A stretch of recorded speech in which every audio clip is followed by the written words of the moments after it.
Улаанбаатар хотынхан биднийг хамгийн их бухимдуулж байгаа зүйл нь замын төвчрөл. Өглөөч бөглөө, оройч бөөн төвчрөл. Энэ зовлон балчир хөөгдөж андахгүй. Зам харгуй, гудамж, гүүр, машины зогсоол зэрэг нь анхнаасаа цөөхөн хүн ам зориулагдсан төлөвлөгдсөн.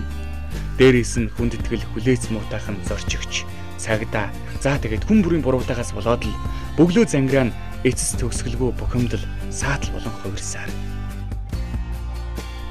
Энэ бүгдийг эвтэйхэн зохицуулж, хөдөлгөөнд оролцогч хүн бүрийг бухимдуулахгүй байх юмсан гэж замын цагдаа бид уг нь амхандаа л хичээж, өглөө ургах нартаа уралдан ажил руугаа яарцгаадаг.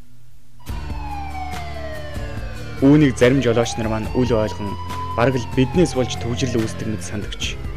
Харин зарим нь бол бидний хүндэтгэн ойлгон харьцаж, итгэл урам зориг бэлгэлдэг. Замын хөдөлгөөнийг зохицуулдаг цагдаа болох хүсэл эрмэлзэл маань дунд сургуулийн сурагч байх үеэс л цэцгэлсэн учраас ямар ч саад бэрхшээлийг даван туулах зориг надад харамгүй байдаг. Хаяа өвлийн хүйтэн даарч шинтсэн ч хөдөлгөөнөө сайхан зохицуулчихвал түүнээсээ их гоё мэдрэмжийг авч хүүхэд шиг баярлж мэрэгжилдээ илүү дурладаг гэж. Би амьдралд бэрхшээл тохиолдоход ногоон гэрэл амьдрал дандаа хасдаггүй шүү дээ. Улаан гэрэл таарлах үестэл сайн төлөвлөж чадвал ахиад л ногоон асан шүү дээ гэж өөртөө хэлэн зоригжуулж, үр хүүхдүүдээ боловсралтай сайн хүн болохын төлөө хэд гурван цаасаа хадгалан амьдралаа бие аваад л явдаг бусдын адил нэгэн аав. Нилээд бээрээд оройтож гэртээ ороход ааваа гэд тэврээд авдаг хүүхдүүдийнхээ халуун тэврэлтэнд дулаацдаг болохоор би жаргалтай хүн гэж хаанч хэлнэ. Хүн болгон бие биеэ илүү хүндэтгэж, бусдын оронд өөрийгөө тавьж үзэж байвалч амьдрал асуудал байхтай байх болов уу гэж хаяа санаашрана.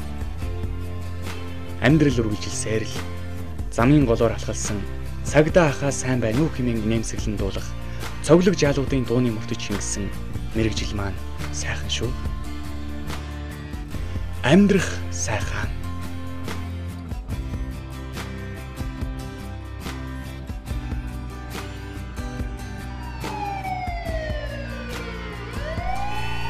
Нийгмийн хөгжлийг дэмжигч Royal HD телевиз.